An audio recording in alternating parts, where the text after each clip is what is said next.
নমস্কাৰ বন্ধু বান্ধৱীসকল, মই আজি কচুৰ ৰেচিপি এটা বনাম। ভাবিলোঁ আপোনালোককো এবাৰ দেখাই দিওঁ। মই এইখিনি বাকলি গুচাই এনেকৈ সৰু সৰুকৈ কুটি লৈছোঁ। লৈ ইয়াত পানী দি আৰু অকণমান নিমখ দি অকণমান টাইমৰ কাৰণে ৰাখি থ'ম।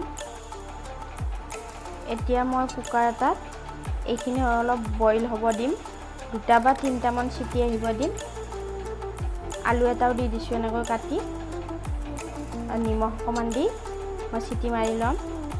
ইয়াত মই আদা নহৰু পেষ্ট, কেঁচা জলকীয়া, পিঁয়াজ, বিলাহী এটা এনেকৈ কুটি লৈছোঁ আৰু মাছ অকণমান ফ্ৰাই কৰি লৈছোঁ। কচুখিনি মই বইল কৰি ল'লোঁ। এতিয়া মই কেৰাহী এটা বহাই ইয়াত অকণমান তেল দি দিছোঁ। দি মই গোটা জিৰা অকণমান দি ইয়াত পিঁয়াজ আৰু কেঁচা জলকীয়াখিনিও দিছোঁ। ইয়াত আদা নহৰুখিনিও দি দিম। তাৰপিছত মই নিমখ, হালধি, জিৰা গুড়ি আৰু অকণমান কাশ্মীৰী মিৰ্চ দিছোঁ। অকণমান পানী দিম এতিয়া। তাৰপিছত মই বিলাহীখিনিও দি দিছোঁ।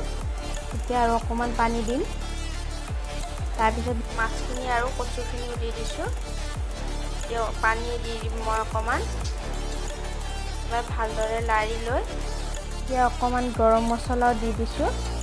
দি মই ঢাকনিখন মাৰি থ'ম। মাজে মাজে এনেকৈ ঢাকনিখন গুচাই চাই থাকিম। মাছ আৰু কচু এনেকৈ বনাই খাই মই খুব ভাল পাওঁ। আপোনালোকেও এনেকৈ এবাৰ ট্ৰাই কৰিব পাৰে।